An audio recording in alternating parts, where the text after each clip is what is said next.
Hello children, let me explain the topic cyclotron. So cyclotron was a device which was devised by Lorentz, and this device was devised to accelerate positive charge particles such as protons and neutrons. Why do you need to accelerate any charge particles? You will understand later that if you study IR physics, that sometimes the positive charge particles need to be accelerated to very high energy, so that can be used in disintegration experiments. Don't go to that. Just for now, just understand that this device is used to accelerate charge particles. Let me make you understand the construction first. So cyclotron consists of two metal Ds, D1 and D2. These are two D-shaped hollow metals. We call it Ds.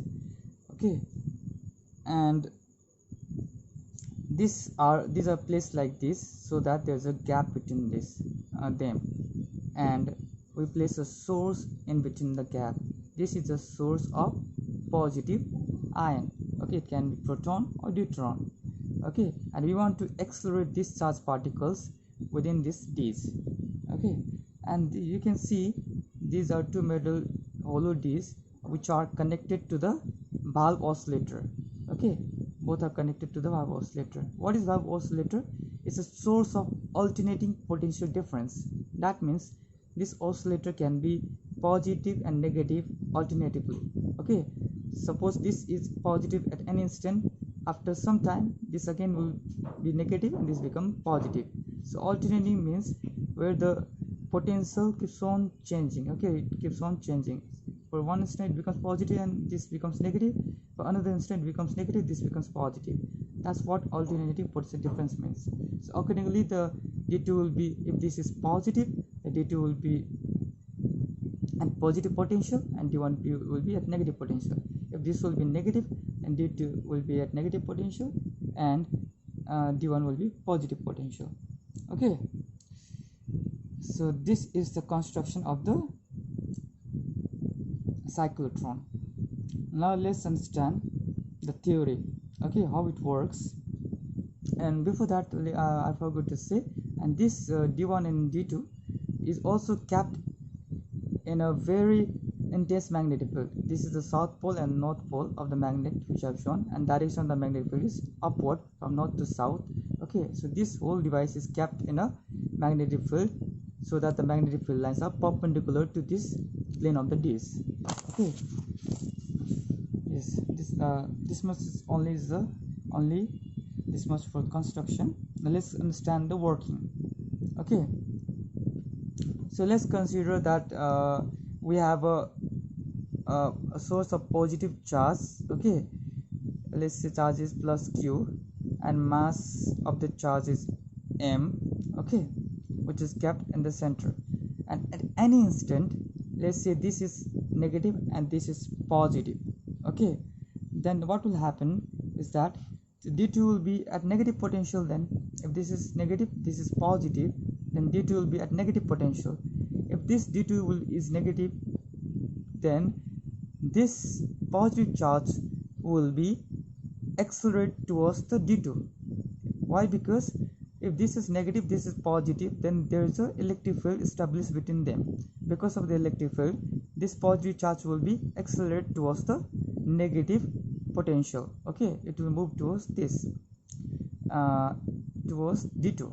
But as it goes inside the disc, which is hollow, what happens? The electric field becomes zero, because inside the metal this electric field is zero.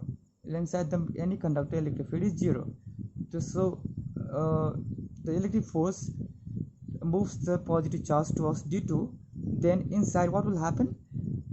It has velocity, it has constant velocity v. Then inside this disc, the charge particle will suffer force due to the magnetic field. Because of that, it will deflect like this. Why? As you know, magnetic field applies force in this way, left hand rule. We know the Fleming left hand rule. If you see, this this stands for F, thumb stands for F, this finger stands for B, and this finger stands for current. So in this case, see, so I is the same direction of the charge particle, so I is towards this. Okay,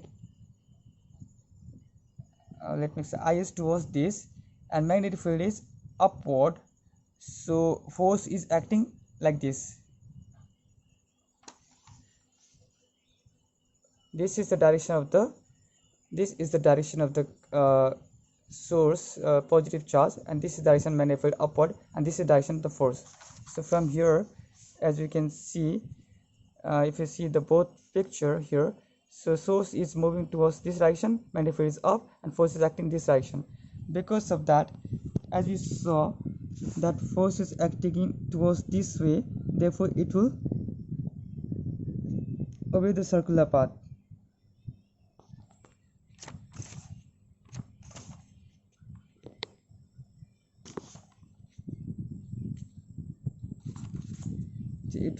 Force is acting this way, therefore it will move in a circular path.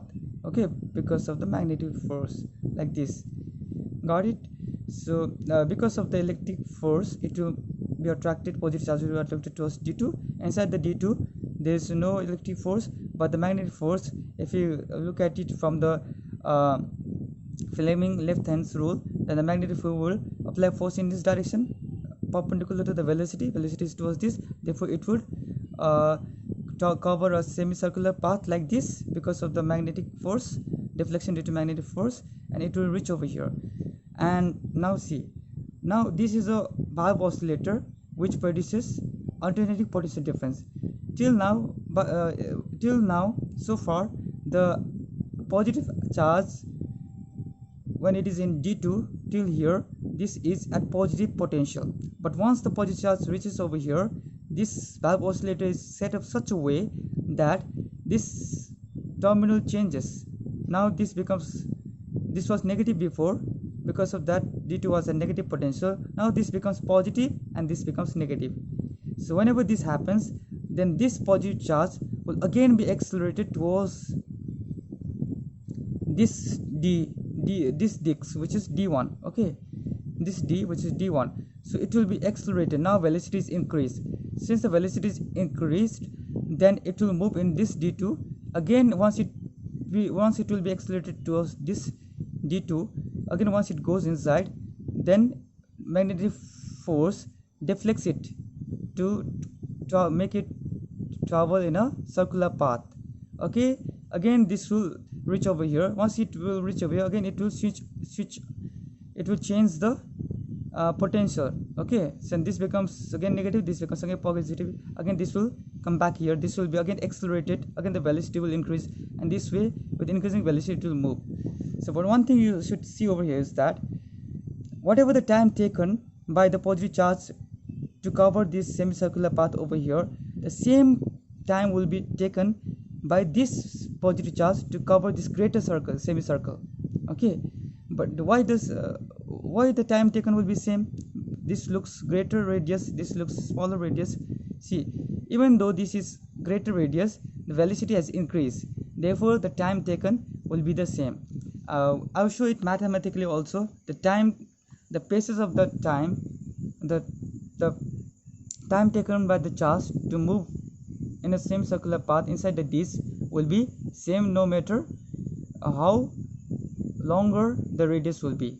Okay, I will show you mathematically. For now you understand that whatever time is taken by this positive charge to cover this semicircular path, the same time will be taken inside the disk to cover this path, and this can be compensated by, the only reason is that the charge particle moves here with greater velocity, therefore even though the radius is big, the time taken will be same. Okay, so this is how it works. So this keeps on coming like this, going like this with the same concept, and finally what will happen, it will come out of the disk by the help of deflector plate. So finally with the help of deflector plate, it will be directed to certain direction, okay, where it is used for this integration experiment. Now let's understand the theory. So first, as we know, that when it is inside the disk, the magnetic force is acting on the charged particle. So force acting on a charged particle in uniform magnetic field is given by F equals to BQB sin theta. As you know, here the velocity is towards this, but magnetic field and velocity towards this, and magnetic field is acting upward all the time perpendicular. Therefore, theta is the angle between the magnetic field and the velocity. Since it is 90 degree, therefore we get F equals to BQB. So in this case, the force experienced by the charged particle is BQB, where Q is the positive charge. Okay, so as you know, whenever any object travels in a circular path, it will experience centripetal force, which is mv square r, where m is the mass of the charged particle, v is the velocity of charged particle, and r is the radius of this semicircular path. Okay, at any instance, in this case it is r. Okay, now this centripetal force and this force has to be equal. So this is equation 1, this is equation 2. We compare this equation 1, or we equate this equation 1 and 2, and when we equate it, we finally get r, where r is the radius of this semicircular path, which we get equals to mb by bq. See here, what you can see is that this r, okay, and is equals to mb by q. From this r, we can easily find t.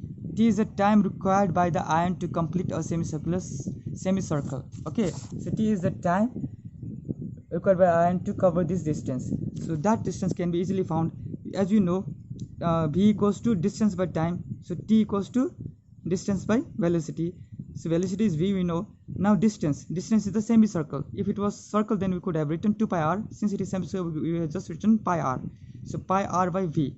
Okay, pi r by v is the time taken by the ion to complete the semicircular path inside the d, which if we replace r over here in place of r, if we replace this value, then we get t equals to pi m by bq. So see, t is the time of passes of the ion through the d. Okay, so this t is independent of speed. Okay, this t is independent of the speed, and also this t is independent of the radius. So time will be same no matter which radius, which semicircle it covers. The time through the d's, okay, will be the same as I said before, because it is same, because as it covers a longer distance, longer semicircle, the velocity will increase because of that. So we got the time through the d's, which is pi m by bq, which is independent of speed and radius. Okay, now let's find this. As you know, one thing which is very important you have to understand from here is that, so once you know that time is very important. Why? Because when the charged particle has to reach here, covering the semicircular path, the oscillator has to change its frequency, change its potential.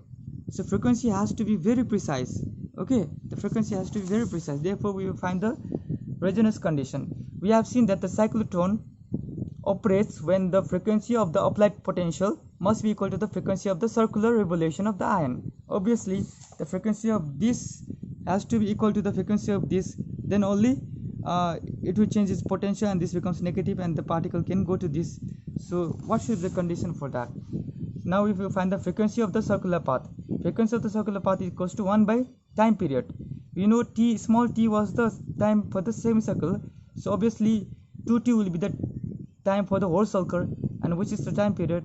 Therefore we get frequency equals to 1 by 2t. From there we get the frequency of the circular path, and this frequency has to be equal to the frequency of the applied potential, so which is nu zero, and nu zero should be equals to this. So this is how we calculate the nu zero, and this is how we set up the nu zero, so that the charged particles can easily go to the another d's, okay, when the potential changes. Okay.